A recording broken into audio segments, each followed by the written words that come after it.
Om Swastiastu. Perkenalkan, nama saya Made Ari Putrawan. Saya mahasiswa dari jurusan Sistem Komputer Institut Indonesia dengan NIM 211020032. Jadi di sini saya akan membahas sedikit tentang cloud teknologi. Apakah yang akan kita bahas?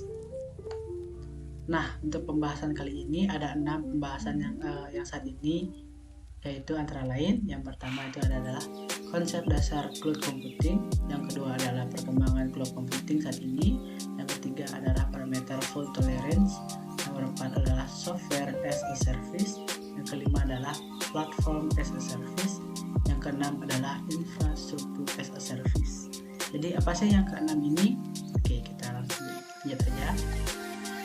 Nah, yang pertama kita akan membahas tentang konsep dasar cloud computing.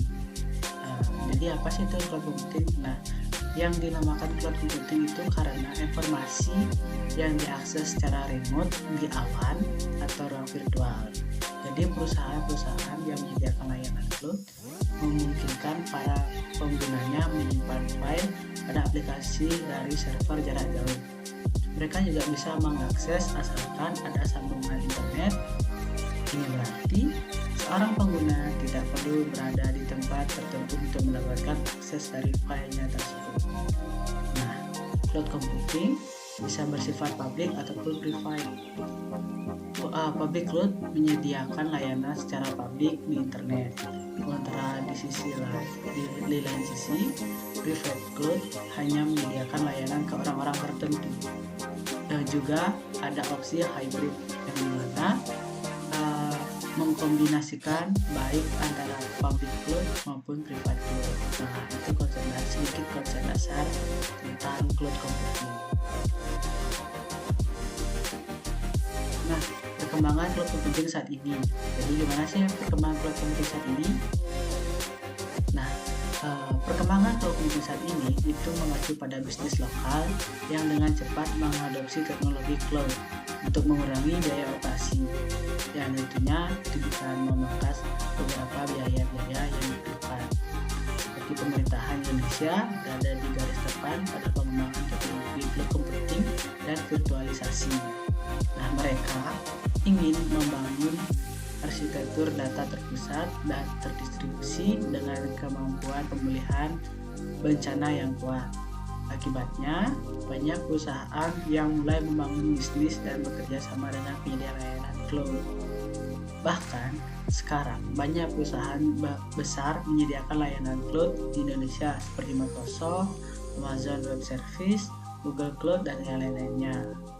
Nah, itu sedikit perkembangannya tentang cloud computing. Oke, yang ketiga kita membahas tentang parameter fault tolerance, yang dimana ini dibagi menjadi 3. Di unit 3 yaitu scalability, reliability, dan availability. Nah, jadi apa sih yang ketiga ini? Oke, kita bahas satu-satu ya. Sekarang kita bahas yang pertama kita bahas tentang scalability. Jadi scalability adalah komputasi awan yang mengacu pada beberapa baik sistem. Anda dapat bereaksi dan beradaptasi dengan tuntutan yang berubah. Seiring pertumbuhan perusahaan, Anda ingin dapat menambahkan sumber daya yang lancar tanpa kehilangan kualitas layanan atau gangguan. Dan saat ini permintaan pada sumber daya Anda menurun. Anda ingin dapat dengan cepat dan efisien menurunkan skala sistem Anda, sehingga Anda tidak terus membayar untuk sumber daya yang tidak Anda perlukan. Itu scalability. Yang kedua kita bahas tentang reliability. Jadi sumber daya yang berlebih muncul secara otomatis ketika sistem mengalami kesalahan. Tidak ada waktu berhenti dan produk serta layanan tetap tersedia. Karyawan terus melakukan pekerjaan mereka tanpa mengetahui ada yang tidak beres. Kendala dalam komputasi awan penting untuk bisnis dari berbagai ukuran. Perangkat lunak bagi dapat menyebabkan hilangnya produktivitas, kehilangan pendapatan, dan kehilangan kepercayaan pada merek Anda. Nah, sebelum Anda menerapkan aplikasi Anda ke cloud, pastikan aplikasi tersebut diuji secara menyeluruh terhadap berbagai skenario dunia nyata. Ini dapat membantu memastikan bahwa mereka dapat diandalkan dan memenuhi harapan pelanggan atau konsumen. Yang ketiga, kita bahas tentang availability. Jadi idenya adalah untuk membuat produk, layanan, dan alat Anda tersedia untuk pelanggan dan karyawan Anda kapan saja, di mana saja, menggunakan perangkat apapun dan koneksi internet tentunya.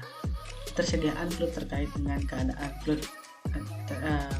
ketersediaan cloud itu terkait dengan keandalan dari cloud itu sendiri. Misalnya, Anda memiliki toko online yang tersedia 24 jam selama 7 hari, namun terkadang mengklik tombol checkout membuat pelanggan keluar dari sistem sebelumnya sebelum mereka menyelesaikan pembelian.